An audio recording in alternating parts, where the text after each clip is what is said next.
is not how you're meant to paint. You're meant to mix the colours with a little knife. When I enter my studio, I feel immense peace. I start painting primarily without thinking too much. I make maybe 3 or 4 paintings at a time, and so when one isn't abiding by my rules, I can seek refuge in the other. It's a mixture of painting like my life depends on it and painting like it isn't a big deal at all. I have a constant archive of images in my phone, and by now I know my tastes enough that I can tell in an image whether it's gonna end up being a painting. My parents are both doctors and they had very high expectations for me, under which I completely crumbled. They save lives for a living, high achievers, gods. I try and apply their work ethic to what I do, despite this not saving any lives.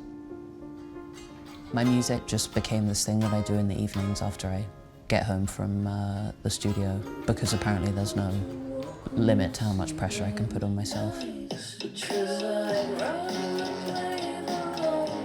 And both ventures have in common this desire to just burn it all down when it's not working.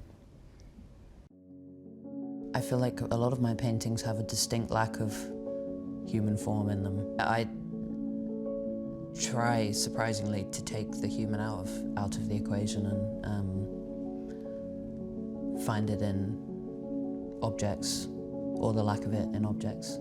I have a handful of family heirlooms. They're not quite mine yet. Someone's gonna have to die for me to receive full custody. I paint on linen, and I paint on velvet, and then very occasionally I paint on clothes. If I had to find one overarching theme, it would probably be how terrifying desire is.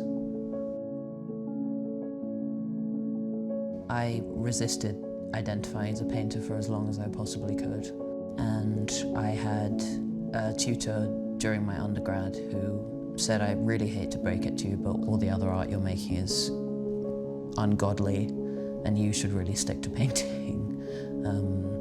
He was right. Thank God I listened.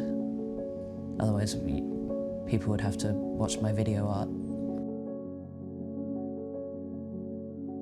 I still have trouble admitting that I'm a painter.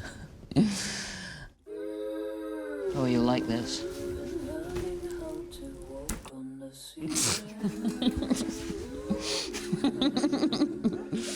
Relax.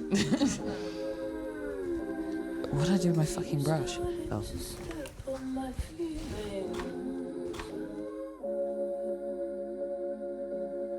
Yeah, I've been tangled up before. I built my soul on the bathroom floor.